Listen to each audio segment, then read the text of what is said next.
नमस्कार। 69,000 शिक्षक भर्ती पे आज महत्वपूर्ण सुनवाई थी और उसमें सरकार का पक्ष और रिस्पोंडेंट और दोनों पक्षों की बात सुनी, लेकिन जज साहब भी सरकार के इस एफिडेविट से नहीं सहमत हुए। उसमें जो 4,900 सीटों का ये प्रकरण है, उस पर जज साहब ने भी अपना कंसर्न रखा कि नहीं, ये नहीं होना चाहिए। और दूसरी बात, जो रिस्पोंडेंट सब थे कि अगर आपको देना ही है तो आप अपना अलग तरीके से दो, इसमें किसी का इससे किसी का वास्ता नहीं है। 69,000 प्रकरण पे अब एक नया मोड़ ले लिया है। पूरी तरीके से अब मेरिट पे सुनवाई होगी। जो लोग बहुत परेशान थे इस एफिडेविट से लेकर के, उनके लिए भी एक राहत है, क्योंकि एफिडेविट को ना तो रिस्पोंडेंट उसको एक्सेप्ट कर रहे हैं, ना जज साहब एक्सेप्ट कर रहे हैं, और पूरी तरीके से इस एफिडेविट को एक तरीके से मान के चलिए कि ये फर्जी तरीके से। सबसे बड़ी बात है कि सरकार आज तक ये नहीं बता पा रही है, आज भी नहीं बता पाई, और किस तरीके से ये एफिडेविट बनाई है कि उसको यही नहीं पता कि ये 4,900 सीटें हैं किसकी, और ये अचानक से नए कहाँ से आ गए। रिजर्व कैटेगरी का ये प्रकरण था, और रिजर्वेशन के इस मामले पे पूरी लिस्ट को, क्योंकि जब पिछला आदेश हुआ था पिछली सुनवाई पे, तो ये हुआ था कि रिजर्व कैटेगरी के लोगों को न्याय देना है, और रिजर्व कैटेगरी के लोग पूरी लिस्ट को रिविजिट करके पूरी लिस्ट को ये बताना है कि कितना, जो मदर लिस्ट होती है, कितने रिजर्व के होंगे, कितने अनरिजर्व के होंगे, कितने इनके होंगे, कितने उनके होंगे, सबको बताना है। लेकिन इसमें कहीं कुछ नहीं बताया गया, कहीं आंसर की को घुसा दिया गया है, कहीं 4900 अलग से सीटें घुसा दी गई हैं। टोटली बेवकूफ़ बनाने का काम किया गया है।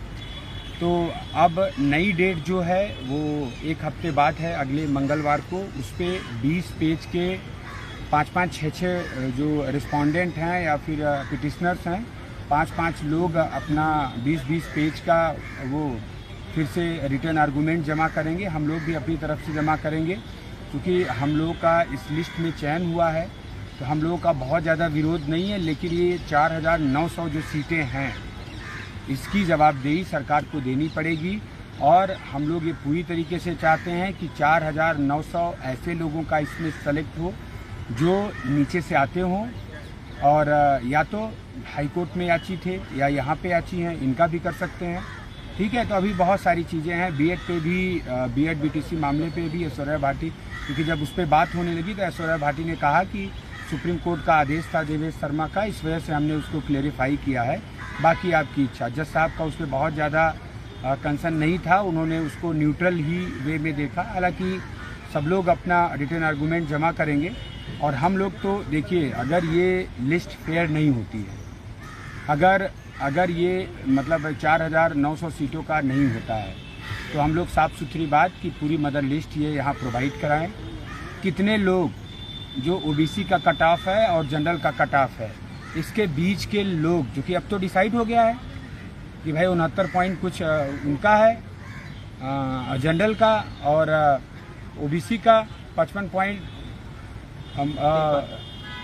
ना, हाँ सॉरी 65-55। तो इसके बीच में जितने जनरल हुए हैं भाई, उनको निकाला जाए।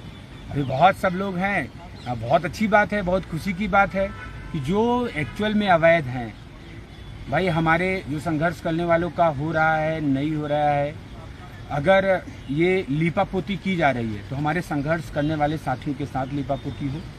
जितनी सीट जनरल को दिया जा रहा है इसमें पूरा बचाने में, लीपापोती में, उतना हमारे बैकवर्ड के लोगों को भी दिया जाए। और पूरी तरीके से हम लोग ये कह रहे हैं, नहीं हो रहा है, सरकार से नहीं हो पा रहा है, तो भैया किसी को बचाने की ज़रूरत नहीं है, जो अवैध हैं उनको निकाल के बाहर फेंक दिया जाए। तो अभी बहुत सारी चीज़ें हैं, एफिडेविट में हम लोग अपना उसको देंगे, अभी रिटर्न आर्गूमेंट में देंगे। तो यह सब अभी कोर्ट के बहस की बात है, आपस में भाईचारा लोग बना के रखें। और सबसे बड़ी बात है कि हम लोगों का देखिए मेन कंसर्न यही है, हो तो हमारे सभी साथियों का हो, नहीं होगा तो जो लोग अवैध तरीके से हैं उनको भी इनको बाहर करना होगा। हम लोग इस प्रकरण पर बिल्कुल 1 इंच पीछे नहीं हटेंगे, चाहे रिजल्ट चाहे जो हो। जनरल वर्ग के लोगों को जो ये सरकार बचाना चाहती है, हम लोग बिल्कुल नहीं बचाने देंगे। अब तो सारी चीज़ें, अब तो सरकार ने ये एक्सेप्ट कर लिया ना कि 8,000 लोगों को ये 8,8200 लोगों का घोटाला हुआ है। इसको हम लोग जग जाहिर करेंगे कि सरकार ने गलती मान ली है। बस अब ये देखना है कि सरकार करती क्या है और वो कोर्ट क्या करती है। ठीक है, वो भी निकले। बीएड बीटीसी पे भी सरकार का अपना कंसर्न क्लियर है। सरकार भी पूरी तरीके से चाहती है कि बीटीसी के लोगों को नौकरी मिले, जिससे कम से कम चीज़ों में रायता समेट जाए। ये मैं स्पष्ट बता दे रहा हूँ। आगे चल के यही बात आएगी। मैं बहुत गोल मटोल दुनियादारी में नहीं रहता हूँ, मैं फैक्ट बता दूँ। गवर्नमेंट का कंसर्न यही है। अब बीएड के जो जिन्होंने बीएड के नाम पे पैसा लिया है, उनसे मैं कहूँगा, उन साथियों से जो बीएड के पैरवीकार हैं, उन साथियों से कहूँगा कि पूरी मजबूती से अपना जाके पैरवी करें। ठीक है, उनसे कहें कि पैसा लेकर सोएं नहीं, मजबूती से पैरवी करें। हम लोग को जो जैसी स्तर पे लड़ाई जाएगी, हम लोग उस स्तर पे जाएंगे। अगर बीएड का नहीं होगा तो हम पूरी कोशिश करेंगे कि जितने बीटीसी पास हैं उन लोगों की कैसे नौकरी लगे, इस पर हम लोग भी पूरी तरीके से, पूरी मजबूती से काम करेंगे। और जब सारा चिट्ठा खुल ही रहा है तो खुले, हम लोग को कोई समस्या नहीं। और रही बात, आज हमारे एडवोकेट ने नहीं कोई बात यहाँ बोली। हम लोग लिस्ट से सेटिस्फाई हैं। हम लोग ये जान रहे हैं कि लिस्ट में सिर्फ इतनी खामी है कि 5,000 लोग जो हैं ये गलत तरीके से जा रहे हैं, इनको हटाया जाए। हमारा सिर्फ जब बात बहस होगी तो हम इसी पे थे। तो देखिए, सरकार लिस्ट ले आई है। सरकार अगर गलत लिस्ट ले आई, गलत तरीके से 5,000 लोगों को बचाना चाह रही है, तो हम उस पर रहेंगे। अन्यथा की स्थिति में सारी चीज़ें ठीक है। देखिए, ये मैटर सॉल्व भी होना चाहिए। जितना लंबा खुलेगा, मैं कह रहा हूँ गवर्नमेंट ने अपना पक्ष रखा, हम लोगों को लीगल मुद्दे पे बात करना चाहिए थी कि 5,000 सीटें क्यों दे रहे हैं। या हम लोगों को बात करना चाहिए था कि भाई सबको हटाओ, जो जनरल वर्ग के अवैध हैं उनको भी हटाओ।